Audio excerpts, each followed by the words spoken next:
The heated and crucial Nigerian presidential elections will take place next week. Let's then talk about some interesting facts about this upcoming political event. I recommend you to watch my first video about the Nigerian elections to gain some context. Fact number 1. For the first time in the democratic history of Nigeria, an outsider candidate, Peter Obi from the Labour Party, is seriously challenging the two major parties' candidates.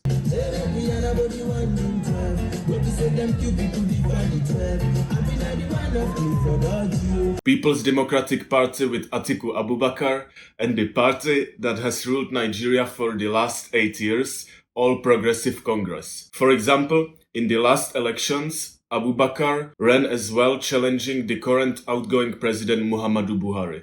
He lost by 4 million votes and none of the other candidates got nowhere near to those results. This might, however, change with Obi, who is running with a small unknown Labour Party, which will make his job tough. However, throughout the campaign, he was able to do some big moves. And that is getting us to fact number 2. Obi is leading in the conducted polls. Of course, it does not mean that he will win for sure, but it is showing that he is appealing to a portion of Nigerians. According to Bloomberg, Obi scored 21% in NAP's poll of 2,000 people, while Tinubu and Abubakar would have voted 13% and 10% of the surveyed.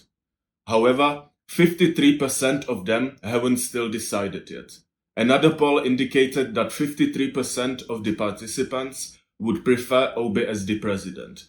That still does not mean that the outsider candidate will have an easy race to the victory. Even though, and that is getting us to fact number 3, Obasanjo, the former presidents of the country that are still considered as influential people, backed Peter Obi and supported his presidential run.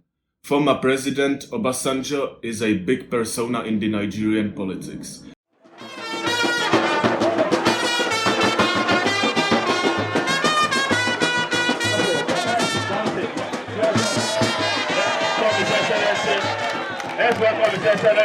Someone who stood behind the Nigerian democratic consolidation and someone who is well respected, openly supported the Labour Party candidate. This can push some of the Nigerians to vote for Obi. His potential might, however, come from something different, and that is fact number 4. A third of the voters in Nigeria are going to be young people. Obi mostly appeals to the youth, which for him is a good sign, since Nigeria's got around 10 million newly registered voters who are waiting to project their dissatisfaction at the poll units. 84% are of 18 to 34 years old. And that is crazy and a big potential for the outsider and a bad sign for the political veterans. But things don't need to go so smooth because of fact number 5. And that is violence in the elections. Violence in the elections is a big thing in Nigeria. With the security crisis in the southeast and the north, some of the people are scared to go and vote. In some cases, especially in the north, they are even forbidden to do so. Even though the INEC is expecting those elections to go smoothly, violence can still be expected around the polling stations. For example, in Lagos, some of the gangsters connected to some of the interest groups are starting to make problems. And due to the history of Nigerian elections, this wouldn't be surprising.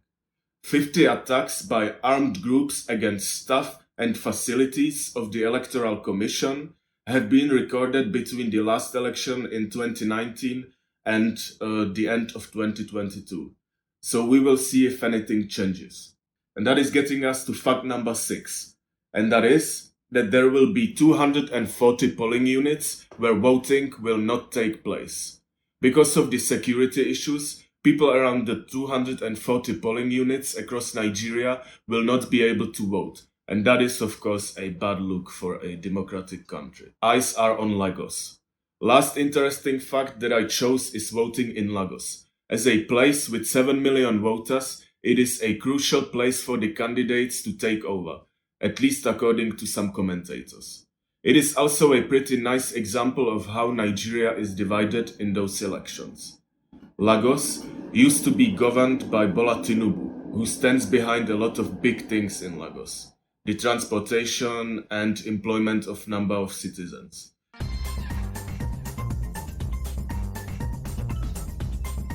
Those people, of course, see the big projects behind Tinubu's circles. There is a group of young Lagos citizens who, however, don't see Tinubu's moves as sustainable and modern enough. They are mostly the young Nigerians who see a bigger and more modern potential in this giant city. They want to be more global, and essentially that is what the Nigerian elections are going to be about. If Nigeria will choose the political veterans who certainly are able to do big moves because of their long history of networking, or the country will be able to risk it with an outsider candidate who promises change, stability, and a more modern approach.